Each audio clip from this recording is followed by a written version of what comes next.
The room was silent, save for the rhythmic ticking of a grandfather clock that cost more than most people earn in a lifetime. In the center of the mahogany table sat the Sterling family, vultures in designer black, waiting to pick the carcass of the empire clean. And then there was Eleanor, sitting in the far corner, hands folded in her lap. She was the invisible woman, the trophy wife. The mistake. They didn't even pour her a glass of water. They smirked, checking their watches, convinced she would be walking out with a suitcase of clothes and nothing else. But when the lawyer, Mr. Harrison Thorne, cleared his throat and read the final clause, the air didn't just leave the room. It was sucked out by the sheer force of a betrayal no one saw coming. They thought Eleanor was the sheep. They forgot that the shepherd leaves the flock to the one who actually watches over them. The rain in Seattle didn't just fall. It felt like it was trying to wash away the sins of the Sterling family, and failing miserably. It was October 14th, the day they buried Arthur Sterling. Arthur was a titan, a man whose name was stamped on steel mills, shipping containers, and half the skyscrapers in downtown Manhattan. He was 82 when his heart finally gave out, leaving behind a legacy worth billions, a bitter ex-wife, 2 greedy children, and Eleanor. Eleanor Sterling stood by the graveside, the mud creeping up the heels of her modest black pumps. She was 34 years old, 48 years Arthur's junior. To the tabloids, she was the nurse-turned-duchess. To Arthur's children, she was simply the leech. She held a single white rose. Her face was pale, devoid of makeup, her eyes hidden behind dark sunglasses. She wasn't crying hysterically like Victoria, Arthur's daughter, who was currently sobbing into a handkerchief that looked dry. Eleanor's grief was a quiet, imploding thing. She had lost her best friend. "Look at her," Sebastian whispered to Victoria. Sebastian was the eldest, 45, with his father's jawline but none of his father's spine. He checked his Rolex, impatient. "She's acting the part well. I give her that." She's wondering how long she has to wait before she can cash the check and go back to the trailer park she crawled out of. Victoria hissed back, adjusting her wide-brimmed hat. "I hope Harrison has the eviction notice ready for the manor. I want her out by Friday. I'm hosting the gala there next month." Standing a few feet away was Beatrice, Arthur's first wife. She had been divorced from him for 20 years, but still carried herself as the matriarch. She wore a fur coat, despite the damp weather, and stared at Eleanor with a hatred that could peel paint. "Don't worry, darlings," Beatrice murmured, stepping between her children. The prenup was ironclad. Arthur might have been senile in the end, falling for a pretty face and a soft touch, but he wasn't stupid with his money. She gets a stipend for a year, maybe the Lexus, and that's it. The empire belongs to the bloodline. Eleanor heard them. The wind carried their whispers, but she didn't react. She was used to it. For the 5 years she had been married to Arthur, she had been invisible in every room except the one Arthur was in. She stepped forward, placing the rose on the mahogany casket. "Rest now, Arthur," she whispered, her voice breaking slightly. "It's done." As she turned to leave, Sebastian stepped into her path. He towered over her, smelling of expensive scotch and arrogance. "Eleanor," he said, his voice dripping with false sympathy. "We'll be heading to the reading at Thorne & Associates immediately. You are invited. Of course, if you'd rather go pack, we understand." Eleanor looked up at him. Her expression was unreadable. "I'll be there, Sebastian. Arthur asked me to be." "Arthur asked a lot of things when he was medicated," Victoria chimed in, linking arms with her brother. "Don't expect a seat at the head of the table." Eleanor walked past them toward the waiting black sedan. She didn't tell them that she wasn't worried about the seat. She was worried about what Arthur had done. She knew the man better than anyone, and she knew that his final act wasn't going to be a peaceful transition of power. It was going to be a lesson. The offices of Thorne and Associates were located on the 42nd floor of the Columbia Center. The conference room was a vast expanse of glass and polished wood, offering a panoramic view of the city Arthur had helped build. Mr. Harrison Thorne sat at the head of the table. He was a man of few words, a legal shark who had served Arthur for 40 years. He adjusted his wire-rimmed glasses and watched the family file in. Sebastian took the seat to Thorne's immediate right, loosening his tie. "Let's get this over with, Harrison. I have a board meeting in Tokyo to prepare for. The stock dipped 4% this morning upon the news. I need to stabilize the narrative." "The narrative," Thorne repeated, his voice dry. "Yeah, Sebastian. Always the showman." Victoria sat next to him, checking her makeup in a compact mirror.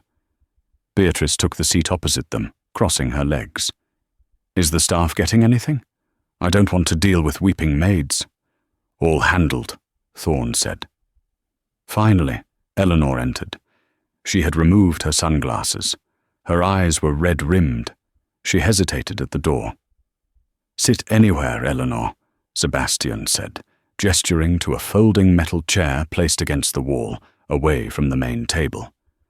"We seem to be short one leather chair. You don't mind, do you?" It was a petty power play. There were plenty of chairs. They had just removed one. Eleanor didn't complain. She sat on the metal chair, her posture perfect, her hands clasped over her handbag. "Very well," Thorne said, opening a thick leather binder. "I will skip the preamble. Arthur was of sound mind and body when this last will and testament was amended 6 months ago." "Amended?" Beatrice sat up straighter. "He didn't tell us about an amendment." "Arthur didn't tell you a lot of things," Thorne said, his eyes flashing. "Let us begin." Thorne began to read the standard legalities. The mood in the room was tense. Sebastian tapped his pen on the table. Victoria scrolled on her phone under the table. "To my loyal staff." Thorne listed generous sums. 10,000 for the gardener, 50,000 for the cook, 100,000 for his driver of 30 years. "Touching," Victoria muttered. "Can we get to the assets? The properties? The holding company?" Thorne looked over his glasses at her. "Patience, Victoria. To my first wife, Beatrice," Thorne read. Beatrice smirked, smoothing her skirt. "Finally. I leave the sum of $1. The room went dead silent. Beatrice froze. "Excuse me?" $1, Thorne repeated clearly. Arthur's note reads, "Because you never spent a dime of your own money while we were married, I'm giving you the first one you'll ever earn. Frame it." Sebastian choked back a cough that might have been a laugh until he saw his mother's face turning a violent shade of purple. "This is outrageous," Beatrice screamed, slamming her hand on the table. "I built that company with him in the early days. I hosted the dinners. I raised his children." "You raised nannies who raised his children," Thorne corrected calmly. "And the divorce settlement 20 years ago gave you $50 million. Arthur felt that was sufficient." Beatrice sank back into her chair, trembling with rage. Eleanor in the corner didn't smile. She knew Arthur's bitterness toward Beatrice was deep, but hearing it out loud was painful. "Now," Thorne continued, turning the page, "to my daughter Victoria." Victoria straightened up, pushing her hair back.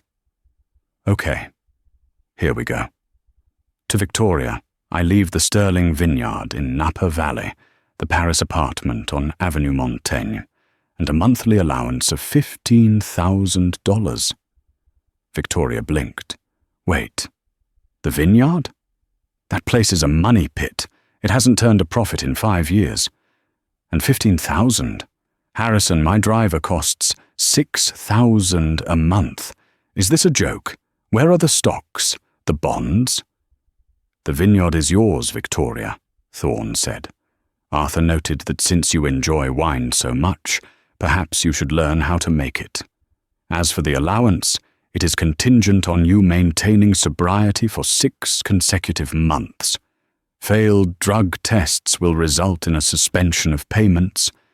Victoria gasped, her face paling. He can't put that in a public document." "It is a private will, Victoria. Unless you contest it, in which case it becomes public record. Do you want to contest it?" Victoria shut her mouth, sinking low in her chair. Sebastian leaned forward, a smug grin spreading across his face. "Well, that leaves the lion's share, doesn't it? The Sterling Global Group, the shipping, the tech, the real estate portfolio." He looked at Eleanor in the corner. "Sorry, sweetie. Looks like the old man finally realized blood is thicker than water." Thorne turned the page slowly. He took a sip of water. "To my son, Sebastian," Thorne read. Sebastian buttoned his suit jacket, ready to stand and shake Thorne's hand. "I leave the entirety of my vintage car collection, valued at approximately $40 million. Sebastian paused. "Okay. Good start. And, Thorne continued, "I leave you the title of CEO of Sterling Global, subject to the approval of the board of directors." "I am the board of directors," Sebastian laughed. "I control the voting shares, or I will once you transfer them."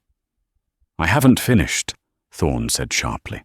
"To Sebastian, I also leave the debt associated with the disastrous Project Icarus expansion in Dubai." Sebastian's face went grey. "What?" That project is 200 million in the red. That was Arthur's idea. Arthur's note says, "It was your idea, son. You forged my signature on the approval documents because you thought I was too old to notice. I noticed. Now you can pay for it." Sebastian stood up, his chair flying back. "That's a lie. This is insane. If I take the debt, I'm bankrupt. The cars won't cover a quarter of that." "Then I suggest you sell the cars, Sebastian, and work very hard." "Where are the shares?" Sebastian screamed. "The voting trust, the 51% majority stake in Sterling Global. Who gets the company?" Beatrice, Victoria, and Sebastian all looked at Thorne. "Arthur didn't leave the company to any of you," Thorne said quietly. Slowly, 3 heads turned toward the corner of the room, toward the metal folding chair. Eleanor was looking at her hands. "No," Sebastian whispered. "No, that's impossible. She's a nurse. She doesn't know a balance sheet from a grocery list." "She's a gold digger," Beatrice shrieked. "She manipulated him." Thorne slammed the binder shut. The sound echoed like a gunshot. "Sit down, Sebastian," Thorne barked. "I have not read the final clause." Sebastian sat, breathing heavily. The air in the room was toxic. "To my wife, Eleanor," Thorne began, his voice softening for the first time. Eleanor looked up. Her eyes met Thorne's. "I leave the Sterling Manor. I leave the liquid cash accounts in the Cayman Islands and Zurich, totaling $400 million. Victoria let out a strangled sob. "And," Thorne continued, "I leave the 51% controlling interest in Sterling Global Group, giving her absolute authority over the board, the CEO, and the future of the company." The silence that followed was absolute. It was the silence of a bomb that had landed, but hadn't detonated yet. Then Sebastian laughed. It was a manic, broken sound. "You're joking. You have to be. She can't run the company. She'll destroy it in a week. The shareholders will revolt." "Actually," Thorne said, pulling a separate, thinner envelope from his briefcase, "Arthur anticipated you would say that, which is why he left this letter. He wanted me to read it only if his judgment was questioned." Thorne looked at Eleanor. "May I?" Eleanor nodded slowly. "Read it, Harrison." Thorne opened the letter. The room was so quiet you could hear the hum of the air-conditioning unit 40 floors below. Harrison Thorne held the cream-colored envelope with the steady hands of a man who had seen everything. Sebastian was gripping the edge of the mahogany table so hard his knuckles were white. Victoria was staring at Eleanor as if she were a poisonous insect that had just landed on her dinner plate. Thorne cleared his throat and began to read Arthur's voice. "To my family," the letter began. "If Harrison is reading this, it means Sebastian has claimed he is the only one fit to run the company. Victoria has complained about her allowance, and Beatrice has likely insulted Eleanor's background. I am predictable, I know. But so are you." Sebastian's jaw tightened, a muscle twitching in his cheek. "You all see Eleanor as the nurse I hired 5 years ago. You see a woman from a small town in Ohio with no pedigree, no connections, and no blood right to the Sterling name. You saw her quiet demeanor and mistook it for weakness. You saw her silence and mistook it for ignorance. But that is because none of you ever asked her a single question." Thorne paused, letting the words sink in. Eleanor remained still, her eyes fixed on a point on the wall, her face a mask of composed grief. "You didn't ask her about her master's degree in economics from the University of Chicago, which she obtained on a full scholarship while working nights.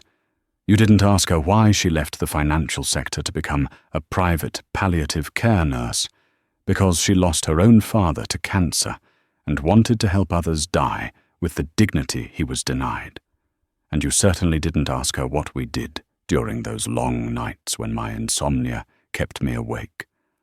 Thorne looked up over his glasses. "You thought she was reading me bedtime stories?" "No. For the last 3 years, Eleanor has been my eyes and ears.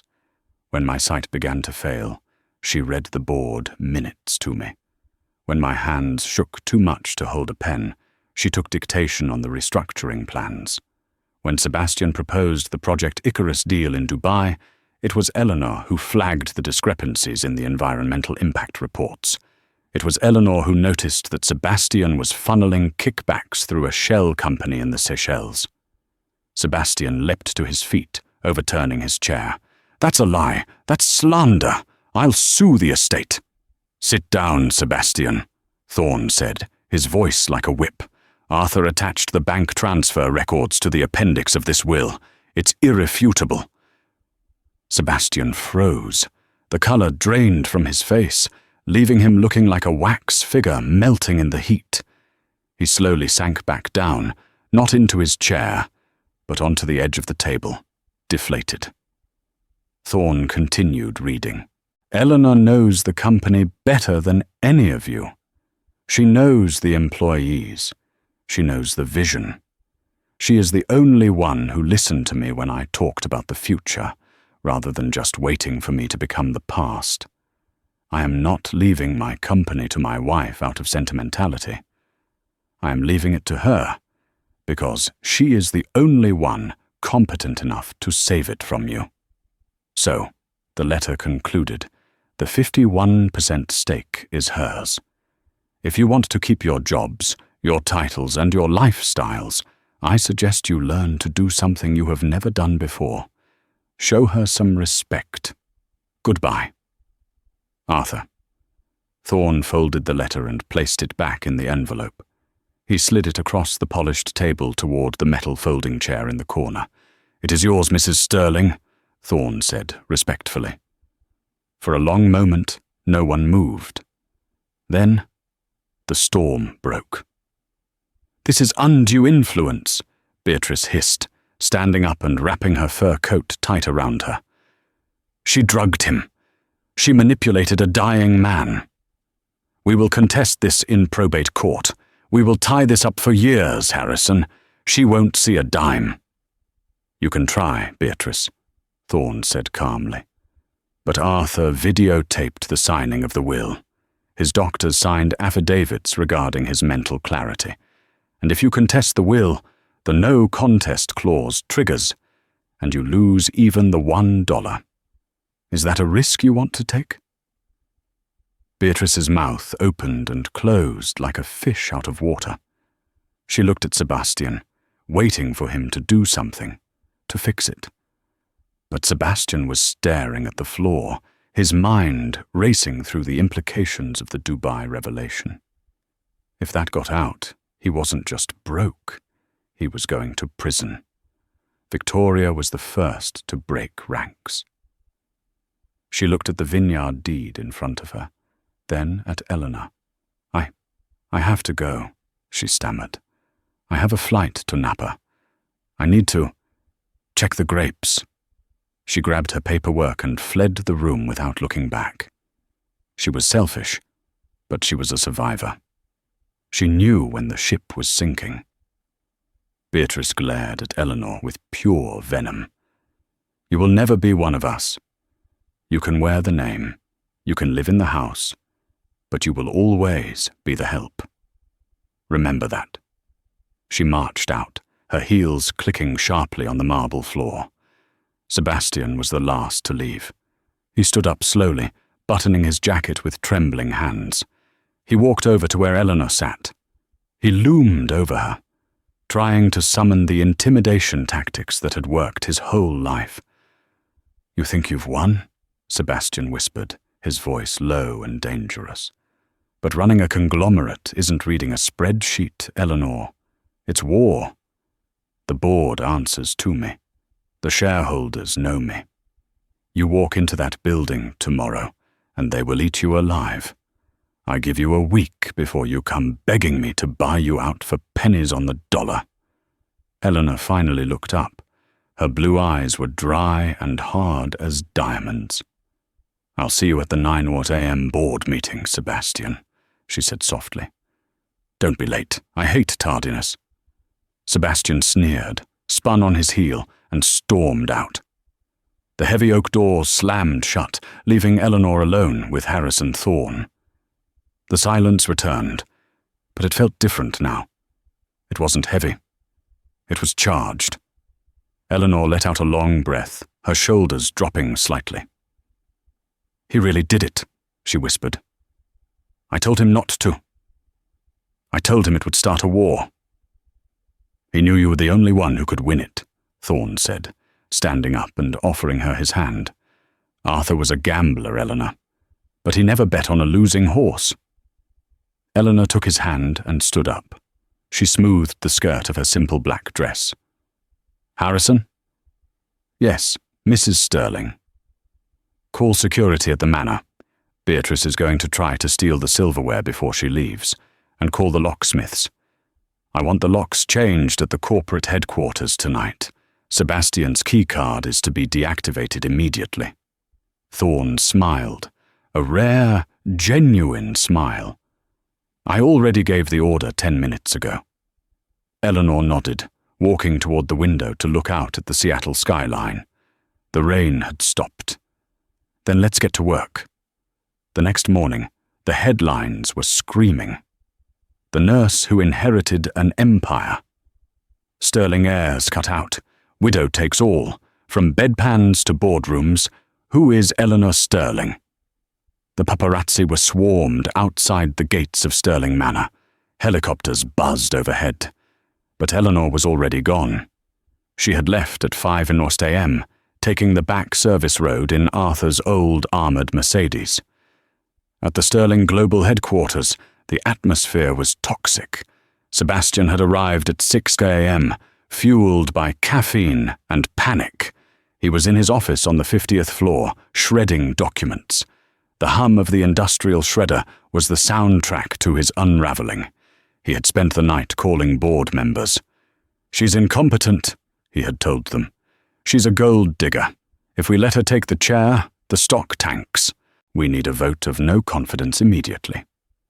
Most of the board was old, conservative, and loyal to the Sterling name, which, to them, meant Sebastian. They agreed to back him.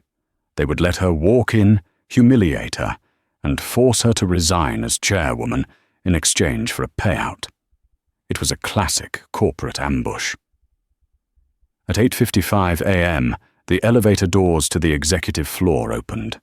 Sebastian stood at the head of the massive glass conference table. 12 board members sat around him, mostly grey-haired men in expensive suits. They murmured amongst themselves, checking their phones, laughing quietly about the situation. "She's probably lost in the lobby," one board member, a man named Gerald Vance, chuckled. "Does she even know which button to push?" "Let's just get this over with," Sebastian said, checking his watch. "We present the motion to remove her as chair due to lack of qualification. We offer her $10 million to walk away. She takes it. We go to lunch." $10 million is generous," Vance noted. At 9:20 a.m. exactly, the double doors swung open. The room went silent. Eleanor Sterling walked in. She wasn't wearing the frumpy cardigan they had seen her in at the hospital visits. She was wearing a tailored navy power suit that cost more than Sebastian's car. Her hair was pulled back in a severe, elegant bun. She carried nothing but a slim leather portfolio. Flanking her were 2 large men in dark suits, private security, and Harrison Thorne. "Good morning, gentlemen," Eleanor said. Her voice wasn't loud, but it projected clearly to the back of the room. She walked to the head of the table. Sebastian was standing there, occupying the chair's seat. "You're in my seat, Sebastian," Eleanor said. Sebastian smiled, a cruel, patronizing twist of his lips. "This seat is for the CEO and chairman of the board, Eleanor. You might own the stock, but until this board ratifies your position, you're just a guest. Why don't you sit over there?" He pointed to a side chair. Gerald Vance cleared his throat. "Mrs. Sterling, in light of the unusual circumstances, the board feels it would be best if we discussed a transition package. We prepared a generous offer." "Mr. Vance," Eleanor interrupted, not even looking at him. "You've been on this board for 12 years. In that time, you've approved 3 mergers that failed, resulting in a loss of $400 million. You also missed 6 of the last 10 quarterly review meetings because you were, I believe, golfing in Scotland." Vance's mouth snapped shut, his face flushed red. Eleanor turned her gaze back to Sebastian. "I am not here to negotiate a package, and I am not here to be ratified. I am the majority shareholder. I am the ratification." She placed her portfolio on the table and opened it. "Now, Sebastian, move." "Or what?" Sebastian challenged, crossing his arms. "You'll call the nurse station." "No," Eleanor said. She pulled a single sheet of paper from the portfolio. "Or I will release the forensic accounting audit of the Dubai Icarus's project to the SEC. I have it right here. It details the wire transfers to your personal accounts in the Seychelles. It details the bribes paid to local officials. It details the forgery of Arthur's signature." The room temperature seemed to drop 10 degrees. The other board members froze. They knew Sebastian had lost money in Dubai, but they didn't know about the fraud. If that came out, the company would face federal investigation. Their stock options would be worthless. They would all be deposed. Sebastian stared at the paper. His bravado evaporated. He looked around the room for support, but the board members were suddenly very interested in their notepads. No one wanted to be associated with federal fraud. "You wouldn't," Sebastian hissed. "It would destroy the company's stock. You'd lose millions, too." "I can afford to lose millions to clean out the rot," Eleanor said coldly. "Can you afford to go to federal prison, Sebastian?" A long, agonizing silence stretched between them. The ticking of the wall clock sounded like hammer strikes. Slowly, humiliatingly, Sebastian uncrossed his arms. He picked up his pen. He stepped away from the head of the table. Eleanor didn't gloat. She didn't smile. She simply stepped forward and sat down in the leather chair. It was too big for her, physically, but she filled the space with an intensity that made everyone else feel small. She looked down the long table. "Now," she said, opening a file. "Item 1. The immediate termination of the Chief Executive Officer, Sebastian Sterling, for cause." "You can't do that!" Sebastian screamed, his voice cracking. "I am the legacy. This is my name on the building." "All in favor?" Eleanor asked the room. She raised her hand. Harrison Thorne raised his hand. Gerald Vance, sweating profusely and looking terrified of the woman who knew about his golf trips, slowly raised his hand. One by one, the other board members raised their hands. They were sharks, and they had just realized there was a bigger predator in the water. They turned on Sebastian instantly. "Motion carried," Eleanor said. She looked at the security guards. "Please escort Mr. Sterling from the building. He is to take nothing with him. No laptop, no phone, no files." "This isn't over!" Sebastian shouted as the guards grabbed his arms. He was dragging his feet as they hauled him toward the door. "You think you can run this? You're nothing! I'll kill you! I'll kill you for this!" His threats echoed down the hallway until the doors swung shut. Eleanor took a deep breath. Her hands were shaking slightly beneath the table, but her face remained made of stone. "Item 2, she said, addressing the stunned room. "We are going to audit every department. If you have been skimming, if you have been lazy, if you have been riding Arthur's coattails, your time is up. We are going to rebuild Sterling Global, and we are going to start by liquidating the vintage car collection to pay off the Dubai debt." A murmur of shock went through the room. "Any objections?" Eleanor asked. There were none. The meeting lasted 3 hours. By the time Eleanor walked out of the boardroom, she was exhausted. Her adrenaline was crashing. She walked into the CEO's office, her office now, and closed the door. She slumped against the heavy wood, closing her eyes. She had done it. She had survived the first wave. But as she walked over to the massive desk, she noticed something. Arthur's private safe, hidden behind the painting of the original Sterling steel mill, was slightly ajar. Eleanor frowned. Sebastian hadn't had the combination. Only Arthur and Eleanor knew it. She walked over and pulled the painting back. The safe was empty. Arthur kept a specific ledger in there, a black book. It wasn't about money. It was about people. It contained the blackmail material he had gathered over 50 years on politicians, judges, and rivals. It was the insurance policy that kept the Sterling family untouchable. It was gone. Eleanor's blood ran cold. She grabbed the desk phone and dialed security. "Did Sebastian enter this office before the meeting?" "Yes, Miss Sterling," the guard replied. "He was in there for about 20 minutes around 7 a.m. Eleanor hung up. Sebastian didn't just want the company, he wanted revenge. And if he had the black book, he didn't need the CEO title to destroy her. He could burn the entire city down. Her phone buzzed. It was an unknown number. She picked it up. "Hello?" "Check your email, nurse." Sebastian's voice rasped. He sounded drunk or manic or both. "You took my chair, so I took your leverage. Let's see how you handle the sharks when you're bleeding." Eleanor opened her laptop. An email from Sebastian had just arrived. The subject line read, "The truth about Arthur's death." She clicked it open. It wasn't a file from the safe. It was a video file, dated the night Arthur died. Eleanor clicked play, and her heart stopped. The video on Eleanor's laptop screen was grainy, taken from a hidden security camera installed in the corner of Arthur's bedroom ceiling, a camera Arthur had installed years ago due to paranoia about staff theft, and one he had promised Eleanor was deactivated. The timestamp read October 11th, 11:47 p.m.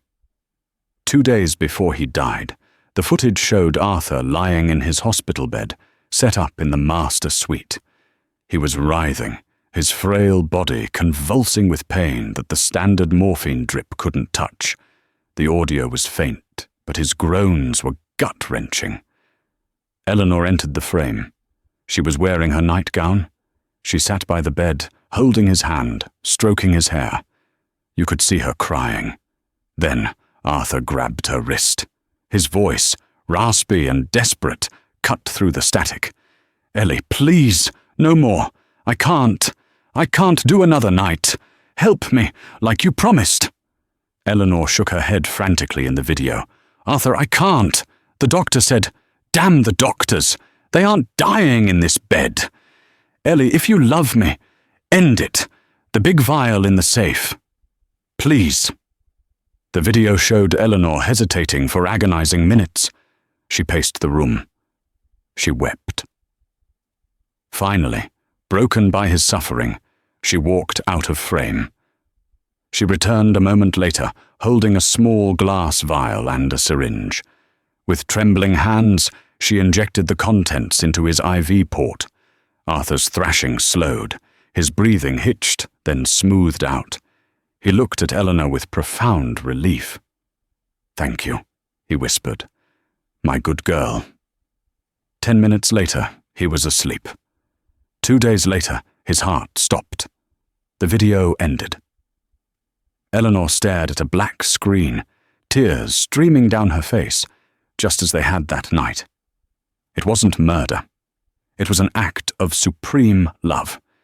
It was the hardest thing she had ever done. But to the outside world, to a prosecutor, it was a young wife giving her rich, elderly husband a lethal injection days before inheriting billions. Her phone rang again.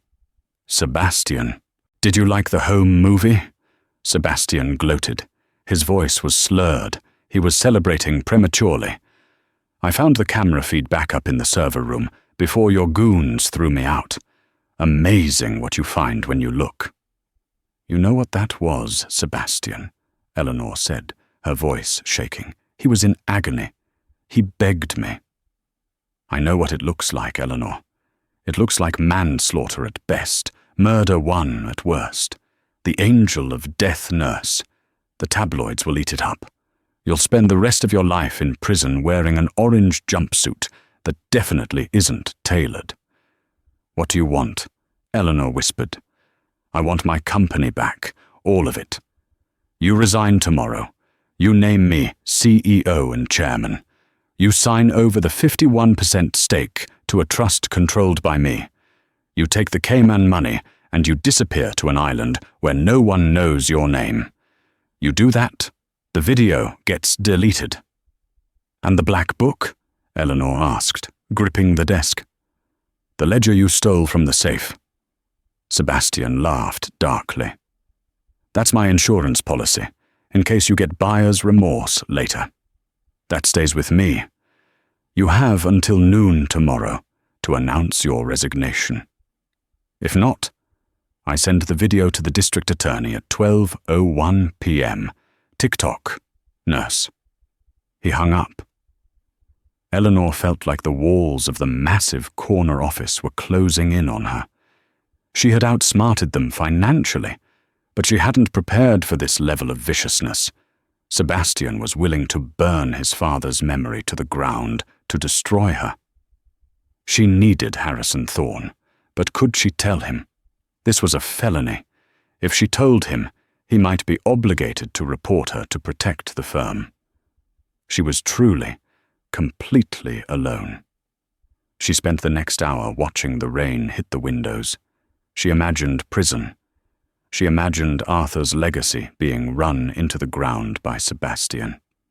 She thought about the promise she made to Arthur to protect what he built. Arthur was a gambler, Eleanor, but he never bet on a losing horse. Harrison's words echoed in her mind. Arthur knew Sebastian was venomous. He wouldn't have left Eleanor defenseless. He must have known about the camera. Suddenly, Eleanor stood up. The safe. Sebastian had cleaned out the black book and the cash Arthur kept there. But Arthur had a false bottom installed in that safe 3 years ago. Eleanor remembered because the installer had flirted with her, and Arthur had fired him on the spot. She ran to the safe. It was empty, the velvet lining torn where Sebastian had roughly grabbed the contents. She felt along the bottom edge until her fingernail caught a tiny groove. She pulled up. A thin metal plate lifted. Underneath lay a small digital voice recorder. Eleanor grabbed it, her heart hammering against her ribs. She pressed play. It was Arthur's voice, strong and clear, dated October 10th, the day before the injection. "My name is Arthur Penhaligon Sterling. Being of sound mind, I am making this recording to absolve my wife, Eleanor, of any guilt for the actions I am about to force her to take." Eleanor sobbed in relief, clutching the recorder to her chest. He had known. He had protected her, even from the grave. But her relief was short-lived. This recorder proved her innocence regarding the death, but it didn't solve the problem of Sebastian having the black book. The black book contained decades of dirt, senators who took bribes, EPA inspectors who looked the other way, judges who fixed cases for Sterling Global. If Sebastian released that information, the company would face a tidal wave of federal investigations and lawsuits that would bankrupt it faster than any bad business deal. Sebastian was holding a grenade, and he was crazy enough to pull the pin just to watch the explosion. Eleanor wiped her tears. She had the shield. Now she needed a sword. She picked up her office phone and dialed an internal extension. "Thomas," she said, when the deep voice answered. It was Arthur's driver, the man who had received $100,000 in the will. He was an ex-Marine, fiercely loyal to Arthur, and by extension, to the woman Arthur loved. "Yes, Mrs. Sterling. How can I help?" "I need you to bring the car around, the nondescript one, and Thomas, bring your service piece. We have a pest problem to take care of." Sebastian was holed up in the penthouse suite of the Fairmont Olympic Hotel. He had been drinking champagne since noon, alternating between euphoria and blind panic. He had the black book open on the coffee table. It was a literal black leather notebook, worn from years of Arthur's handling. The entries were in Arthur's neat cursive script, detailed codes for people and their sins. Reading it made Sebastian feel sick. His father hadn't just been a businessman, he had been a puppet master. Sebastian realized how little he actually knew about how the empire ran. His phone buzzed. A text from Eleanor. "You win. I can't go to prison. I have the resignation papers drafted. Meet me to sign. But not at the office. I won't give you the satisfaction of seeing me crawl there." Sebastian smiled nastily. He texted back, "My hotel suite. Now. Come alone." "Okay," she replied. Sebastian poured another drink. He felt like a king. He had crushed her. 30 minutes later, a timid knock sounded at the door. Sebastian opened it. Eleanor stood there, wearing a trench coat, looking small and defeated. Her eyes were downcast. "Come in, widow," Sebastian sneered, stepping aside. "Welcome to the transfer of power." Eleanor walked into the opulent suite. She saw the open black book on the coffee table. She saw the empty champagne bottles. "Where are the papers?" Sebastian demanded, closing the door. "In my bag," Eleanor said quietly. She reached into her large tote bag. Sebastian watched her, swaying slightly. "You know, you almost pulled it off. If you hadn't tried to play hardball at the board meeting, I might have let you keep the house. Now? I'm going to evict you on Christmas Eve just for the fun of it." "You're a cruel man, Sebastian," Eleanor said, her hand still inside her bag. "I'm my father's son," he retorted. "Now give me the damn papers." "Actually," Eleanor said, her voice suddenly changing, dropping the timid facade and becoming cold as steel. "I didn't bring papers. I brought Thomas." Before Sebastian could process the name, the door to the adjoining bedroom, which Sebastian hadn't bothered to check, burst open. Thomas, 6'4" of muscle and stone-faced resolve, stepped out. He wasn't holding his gun, but the way he held his fists made it clear he didn't need one. "What the hell?" Sebastian stumbled back, knocking over an end table. "Security! Help!" "No one is coming, Sebastian," Eleanor said calmly, pulling the digital recorder from her bag instead of papers. "I bought out the floor." "You set me up! You can't do this! I have the video!" "The video where I fulfilled a dying man's wish?" Eleanor pressed play on the recorder. Arthur's voice filled the room, clearly stating his intent to end his own life, and his instruction for Eleanor to assist him, absolving her of all guilt. Sebastian's face went white. "No, that's fake." "It's authenticated by time and date stamps within the device," Eleanor said. "The district attorney might still frown on assisted suicide, but with this tape, no jury in the world will convict me of murder. At worst, I get probation and a sob story movie made about me. Your leverage is gone." Sebastian looked wildly at the coffee table, at the black book. He lunged for it. Thomas moved faster than a man his size should be able to. He intercepted Sebastian, grabbing him by the collar of his expensive shirt and slamming him against the wall. It wasn't a gentle shove. It was a wall-rattling impact that knocked the wind out of Sebastian. Thomas held him there, feet dangling slightly off the floor. Sebastian gasped, terrified.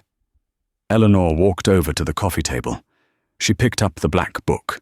It felt heavy in her hands, the weight of 50 years of corruption. She looked at Sebastian, pinned to the wall like a butterfly in a display case.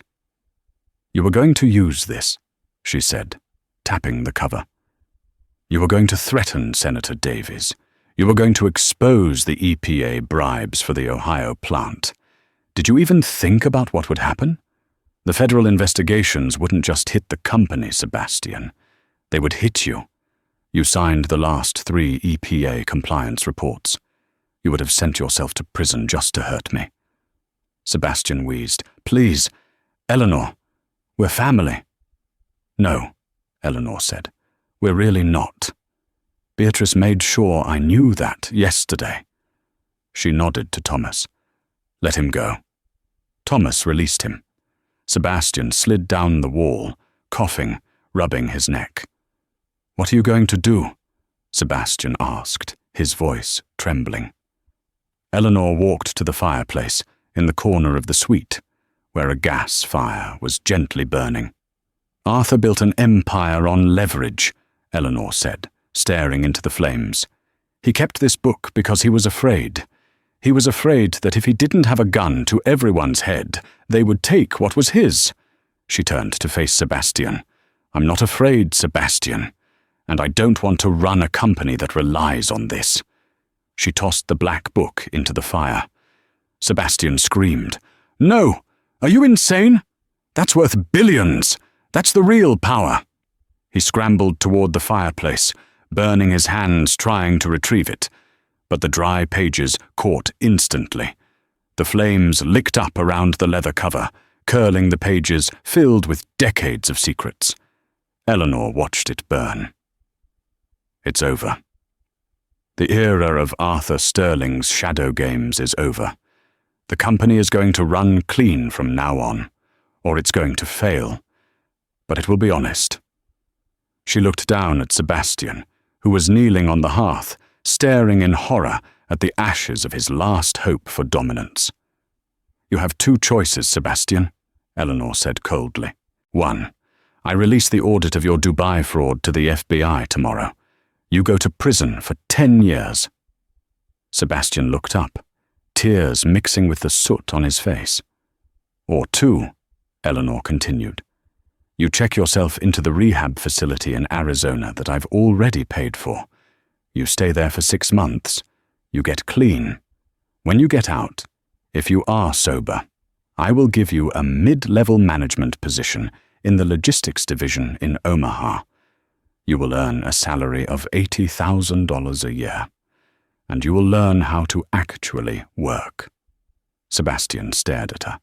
Omaha. $80,000. It was a fate worse than death for a sterling. Those are the terms, Eleanor said, motioning for Thomas to open the door. The car to Arizona is downstairs. It leaves in 10 minutes. If you aren't in it, I call the FBI. Eleanor walked out of the suite, Thomas falling in step behind her, leaving Sebastian alone with the dying embers of his father's darkest legacy. 1 year later. The grand ballroom of the Sterling Manor had not seen a party like this in 2 decades. Under Beatrice's reign, the annual galas had been stiff, suffocating affairs where laughter felt like a contraband item. Under Eleanor's hand, the room was alive. The theme was New Horizons. The heavy velvet drapes had been pulled back to reveal the floor-to-ceiling windows looking out over the illuminated gardens. The guest list had changed, too. Gone were the sycophants and the corrupt politicians who used to crowd around Arthur, hoping for a favor. In their place were innovators, scholarship recipients, and the hard-working staff of Sterling Global, who had previously never been allowed past the service entrance. Eleanor stood at the top of the grand staircase. She wore a gown of shimmering silver, not black. She was done mourning. "She looks different," a voice whispered near the champagne fountain. "She looks like she owns the place," another replied. "She does own the place." Eleanor descended the stairs, the crowd parting for her like the Red Sea. She didn't walk with the tentative steps of the lonely wife anymore. She moved with the fluid grace of a woman who had survived the fire and forged herself in the heat. She made her way through the room, greeting board members by name. Sterling Global stock was up 18% since she took over. She had sold off the toxic assets, settled the Dubai lawsuits, quietly and expensively, but honestly, and pivoted the company toward renewable energy shipping. The nurse had diagnosed the company's cancer and cut it out. Near the orchestra, she saw a familiar face. Victoria looked tired. Her hands, holding a glass of sparkling water, were rougher than they used to be. Her nails were short, no longer manicured to lethal points. "Hello, Victoria," Eleanor said, stopping beside her. Victoria jumped slightly, then offered a weary smile. "Eleanor, quite a party. How is Napa?" "Hard," Victoria admitted, taking a sip of water. She had been sober for 11 months. "The harvest was difficult. We lost 20% to the frost. I had to be out there at 3 a.m. with the frost fans. I broke a heel in the mud." "But you saved the crop. Most of it," Victoria said. She looked at Eleanor, her eyes searching. "I actually made wine, Eleanor.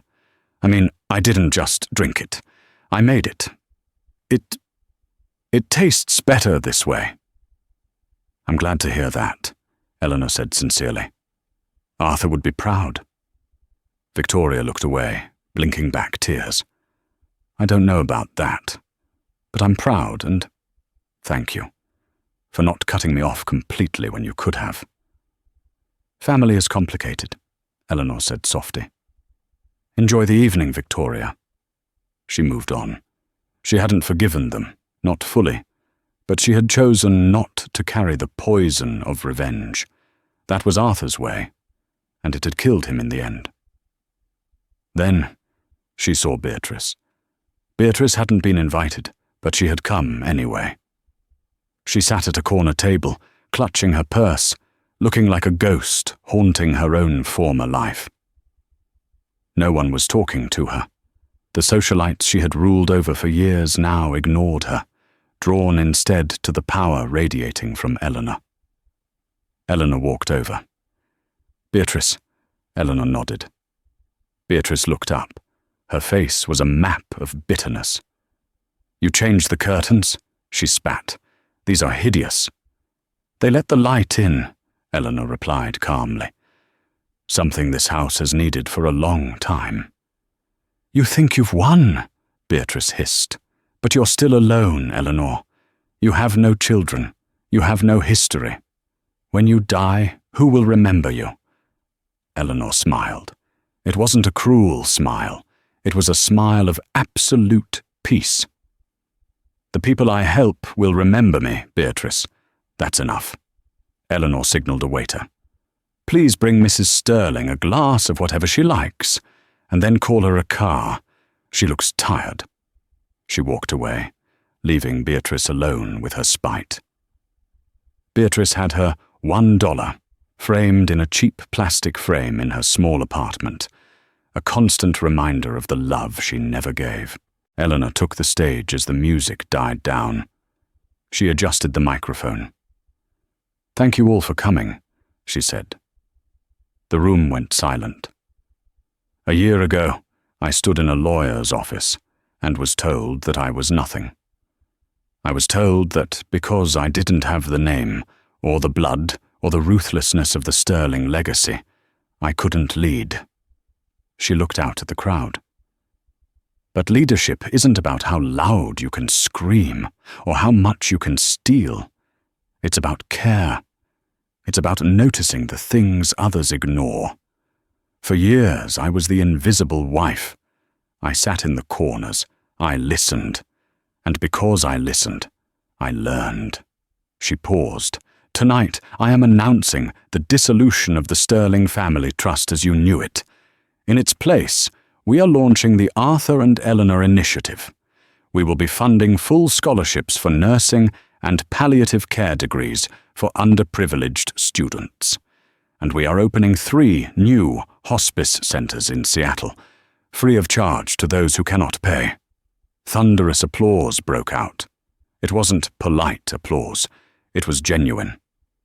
"We are not defined by what we inherit," Eleanor said, her voice ringing clear. "We are defined by what we build from the ashes. Thank you." As the applause washed over her, Eleanor stepped off the stage. Harrison Thorne was waiting for her at the bottom, holding a tablet.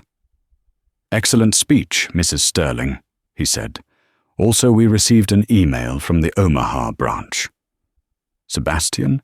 Eleanor asked, stopping. "Yes, it's a performance review from his supervisor. Apparently, he reorganized the loading dock schedule and increased efficiency by 15%. He asked if he could come home for Christmas." Eleanor thought about it. She thought about the man who had tried to blackmail her. She thought about the scared boy she had seen in the hotel room. "Tell him," Eleanor said slowly, "that if he keeps his numbers up through Q4, he can come for dinner. But he sleeps at a hotel." Thorne smiled. "Very good, Mum." Eleanor walked out onto the balcony. The rain had started again, the classic Seattle drizzle. She took a deep breath of the cool air. She was 35 years old. She was a billionaire. She was the CEO of a global empire. She looked down at her ring finger. She still wore Arthur's ring, but on her right hand now. She wasn't the lonely wife anymore. She was Eleanor. And for the first time in her life, when she looked out at the horizon, she didn't see a shadow. She saw only light. And that is the incredible story of Eleanor Sterling. She proved that sometimes the quietest person in the room is the one you should fear the most, and the one who deserves the most respect. The family thought they could crush her because she was just a nurse, but they forgot that nurses are the ones who clean up the mess, handle the pain, and hold the hand of death without blinking. Eleanor burned the black book because she knew true power doesn't come from blackmail. It comes from integrity. She saved the company by destroying its dark past. So here is my question for you. If you were Eleanor, would you have burned that book, or would you have kept it for protection? And would you have invited Sebastian back for Christmas? Let me know in the comments below. If you enjoyed this story of justice, betrayal, and sweet revenge, please smash that like button. It really helps the channel. Subscribe and hit the notification bell so you never miss a story. We have a crazy one coming up next week about a lottery winner whose husband tried to hide the ticket. You don't want to miss it. Thanks for watching, and remember, be careful who you underestimate.